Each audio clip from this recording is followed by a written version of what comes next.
अंधेरा हो चुका था। जहां सब कुटिया में चले गए थे, वहीं वेदा पानी से होते हुए झरने के नीचे जाकर बैठे और बीज मंत्र वाम का मंत्र बार बार पढ़ने लगे।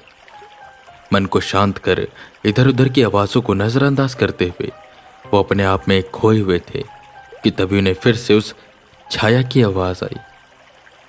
वेदांत मिश्रा, क्या पाया तुमने? ना तो शरीर का कोई भोग कर पाए हो, ना पैसे, ना कोई शौक, ना कोई स्त्री कम हो। एक छाया तो है मन में, कब करोगे इन्हें पूरा? और अगर पूरा नहीं करोगे तो इस सुंदर शरीर का क्या करोगे? लड़कियां तुम्हें पसंद करती हैं, तुमने कभी देखा? एक बार उन्हें पलट कर देखना, तुम्हारे प्रेम में वो पागल हो जाएंगी। फिर तुम जो चाहो वो कर सकते हो उनके साथ, फिर दूसरे के साथ, फिर दूसरे। आजकल तो बहुत से लोग ये करते हैं ना, लड़के लड़कियां दोनों। तो शायद कोई लड़की बुरा भी ना माने तुम्हारे इस कर्म से। पिछली बार वेदा ने जवाब नहीं दिया था, पर जैसा गुरुजी ने कहा था, अपनी इच्छाओं को अपनाओ, अपने गम को पहचानो, तो वेदा बोले, मुझे प्रेम की जरूरत है, जिस्म की नहीं। ये जिस्म एक दिन बूढ़ा हो जाएगा, ये सुंदरता चली जाएगी। ऐसे में वो स्त्री जो मुझे सच में प्रेम करती है और मैं जिसे प्रेम करता हूँ, हम साथ में रहेंगे बिना किसी शारीरिक इच्छा के। हम साथ में रहेंगे बिना कोई बात किए, घंटे घंटे ऐसे ही बैठे रहेंगे। वो कुछ नहीं भी बोलेगी, मैं तब भी इसे सुन लूंगा। पूरी जिंदगी ऐसे गुजर जाएगी। ये जिस्म उसका है जिसका ये मन है, और जो लोग ये करते हैं उनकी पशु प्रवृत्ति होती है। आज इसके साथ, कल दूसरे के साथ। ये इंसानों की चीज नहीं है। हम इंसान इसलिए इंसान है क्योंकि हमारे अंदर भाव है, धर्म है। अगर हमारे अंदर धर्म खत्म हो जाएगा तो हम माँ बहन बेटी कुछ नहीं देखेंगे, जैसे पशु नहीं देखते। इसलिए प्रेम चाहिए मुझे, जिस्म नहीं। ये सुन वो छाया जोर जोर से हंसी और बोली, तेरा वो साथी भी यही सोचता था राजन। वो मर गया बिना कोई सुख भोगे।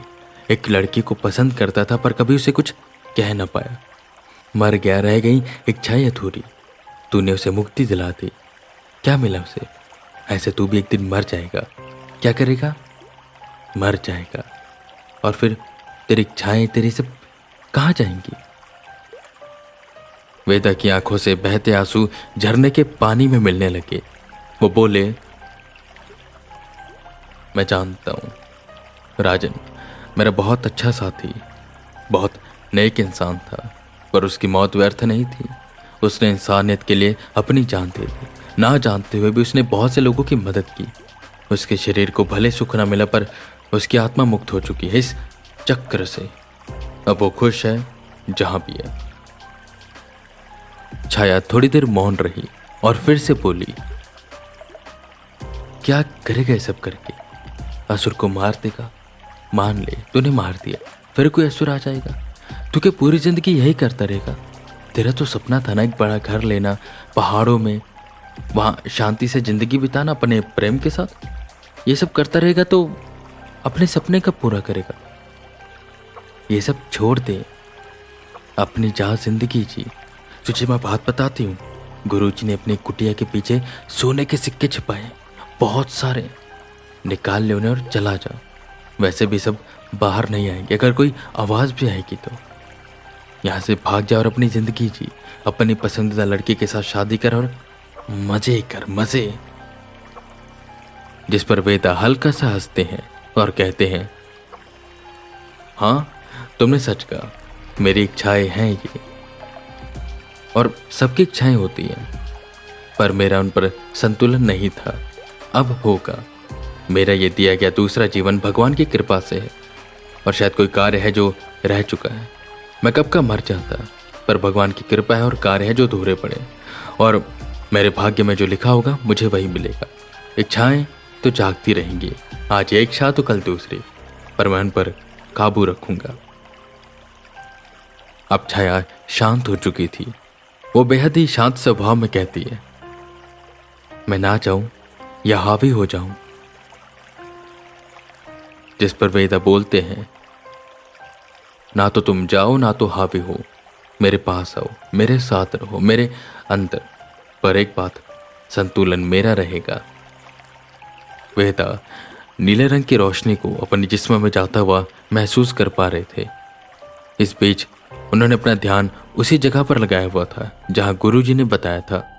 नाभि के पास हल्का हल्का दर्द महसूस होने लगा उन्हें, और उसी के साथ ही साथ तपन भी। वेदा समझ गए कि चक्र भी उनका जागृत हो चुका है। सुबह होते ही सब बाहर आए। वेदा आराम से बैठे झरने के नीचे बीज मंत्र का उच्चारण कर रहे थे। ये देखकर सब खुश हो गए। सबको पता चल गया कि वेदा ने वो चक्र जागृत कर लिया है। वेदा पानी से बाहर आए और गुरुजी के उन्होंने चरण स्पर्श किए। शाबाश वेदा, तुमने ये चक्र भी जागृत कर लिया। आओ बैठो, अब मैं तुम्हें आगे के चक्र के बारे में बताता हूँ। इनमें से बहुत से कठिन है, कुछ आसान है। ये वाला थोड़ा सा कठिन होगा, इसलिए बैठो, आराम से बताता हूँ। बस अपने ऊपर और भगवान के ऊपर भरोसा रखना, ये वाला भी चक्र तुम कर लोगे। वेदा गुरुजी के सामने बैठे और गुरुजी ने बताना शुरू किया। तुमने जो पहला चक्र जागृत किया था उसका नाम था मूलाधार, उसका तत्व था पृथ्वी। और फिर जो तुमने कल दूसरा चक्र जागृत किया उसका नाम था स्वादिष्ठान चक्र, और उसका तत्व था जल। और अब तीसरा चक्र है मणिपुर चक्र, इसका तत्व है अग्नि। अग्नि यह कठिन होगा पर ज्यादा भी नहीं।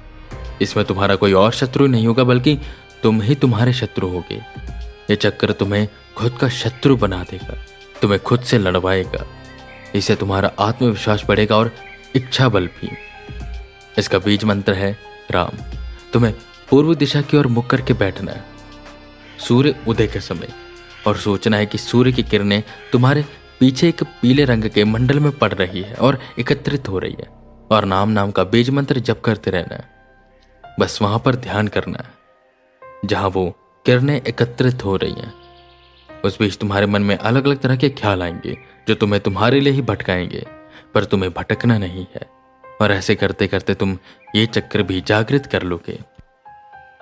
जहां पर वेदन चक्रों को जागृत करने में लगे हुए थे, वहीं दूसरी तरफ दिन ब दिन गुजरते दिन नीरज के उस गांव में कुछ अलग अलग चीजें ला रही थी। सब कुछ बदल सा गया था। अब कुछ भी सामान्य नहीं बचा था जैसे पहले था। जानवरों का प्रिय नीरज अब इंसानों का दुश्मन बन चुका था। कोई मछली मार कर आता तो वो उसे समुद्र में फेंक कर उसे मछलियों का आहार बना देता। कोई छुप कर बकरा या मुर्गा खाता तो उसे तेंदुओं को खिलवा देता, वो भी सबके सामने, और कोई भी उसका कुछ कर नहीं पा रहा था। अब उस गांव में जानवर भी आकर रहने लग गए थे, और इसी में एक बड़ा सफेद रंग का एक टाइगर था जो हमेशा नीरज के आसपास रहता था। ऐसा टाइगर गांव वालों ने आज तक नहीं देखा था। बड़ा सफेद टाइगर, और वो हाथी भी जिनकी बात डॉक्टर और इंस्पेक्टर करते थे, वो भी नीरज के पास रहता। गांव का पूरा माहौल बदल चुका था, और अब गांव वाले नीरज से तंग आ चुके थे। और वहीं डॉक्टर नीरज को मारने का प्लान कर रहा था, तो वहीं इंस्पेक्टर हेडक्वार्टर में जाकर उसके बारे में कुछ पता लगाना चाहता था। संजय के बारे में तो उसे ज्यादा कुछ पता नहीं चला था, पर हाँ, वो नीरज की आइडेंटिटी पता लगा सकता था। पर उसके लिए उसे उसके अंगूठे का निशान चाहिए था, पर वो कैसे लाएगा? वो दोनों यानी कि डॉक्टर और इंस्पेक्टर मिलकर इसका प्लान बना रहे थे।